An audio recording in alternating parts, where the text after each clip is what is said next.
గురుగారు అసలు ఎక్కడికి వెళ్ళిపోయారండి? ఏమిటండి మీరు మాట్లాడేది? ఒకవైపు నుంచి అన్వేష్ చేస్తున్న వ్యాఖ్యలు మనం చూడొచ్చు. సీతమ్మ తల్లిని తిడుతున్నాడు, హిందువులని తిడుతున్నాడు, మన సాంప్రదాయాన్ని తిడుతూ ఉన్నాడు. ఈ విధంగా చేస్తూ ఉంటే మీరు అసలు ఏం స్పందించటం లేదు? రుకో జరా, సబర్ కరో. మన వాళ్ళు బాగా స్పందించారు, కొత్త వాళ్ళు స్పందించారు. దానికి మనం చాలా ఆనందించాలి.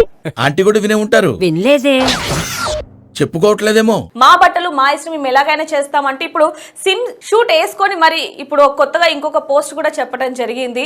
అసలు ఏం చెప్తారు దాని గురించి మీరు?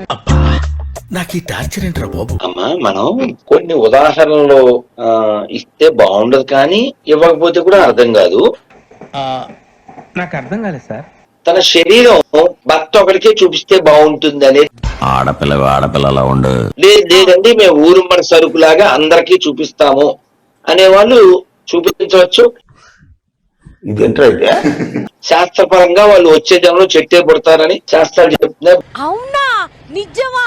మనం ఒక పొజిషన్ కు వచ్చిన తర్వాత ఇష్టం పేరుతో సిస్టమ్ ను పాడు చేయకుండా, ఏమైందయ్యా?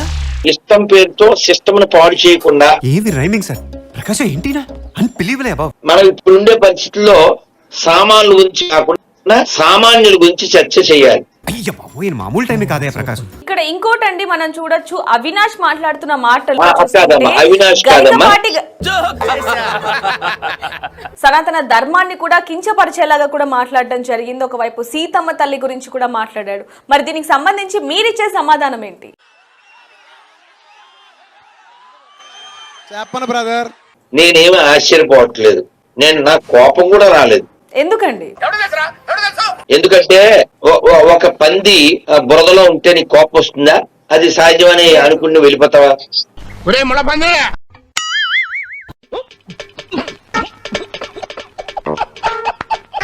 కోపం రాదు కదా.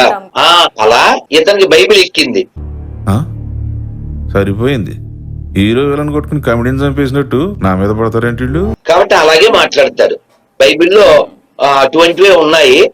గుండె రావాడిది, ఆ గుండె బతకాలి, 10 గుండెలు బతికేస్తుంది, 10 గుండెలు బతికేస్తుంది. కేవలం ఈ సబ్స్క్రైబర్స్ కోసం మాత్రమే నటన చేశాడు. అతను చాలా స్పష్టంగా చెప్పాడు, నాకు బైబిల్ అంటే ఇష్టం అని చెప్పాడు. ఇప్పుడు కరెక్ట్ గా మాట్లాడుతున్నారు సారు. ఇదయ్యా మీ అసలు రూపం. దాని నుంచి వచ్చే మనీని అతను ఎంజాయ్ చేస్తూ ప్రపంచంలో ఉన్న అన్ని రకాల జంతువుల్ని, పురుగుల్ని, అన్ని రకాల వాటిని తింటూ అతను కాలం వెళ్ళబుచ్చుతున్నాడు. మీ ఇద్దరం తినటానికి లోపల ఏమున్నాయి? దక్క దక్క దక్క, మ్యావ్ మ్యావ్, భావ్ భావ్ భావ్, దక్క దక్క దక్క దక్క, షాంఘాయ్ స్పెషల్ ఫస్ట్ క్లాస్. కప్పలు, పిల్లలు, కుక్కలు, నక్కలు తప్ప ఏమి లేవటో వీడి దగ్గర.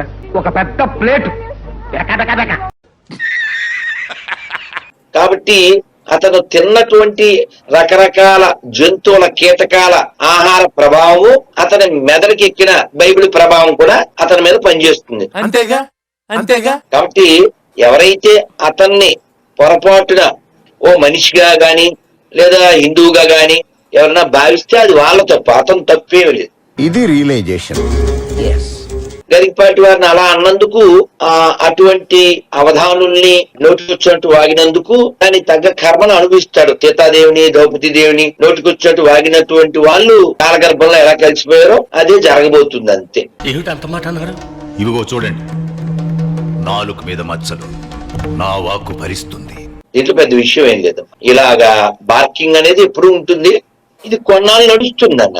మనం గతంలో కూడా కొన్ని క్యాండిడేట్లను చూసాం. మనం ఏదో తేడాగా ఉందేంటి? ఆ విధంగా కాలంలో ఎంతో మంది వెళ్ళిపోయారు. పక్కడి పట్టుకుని ఒకటి వెళ్ళిపోయాడు, రాముణ్ణి తిట్టి ఒకటి వెళ్ళిపోయాడు, సీతాదేవిని అని ఒకటి వెళ్ళిపోయాడు. కాలంలో వెళ్ళిపోతారు.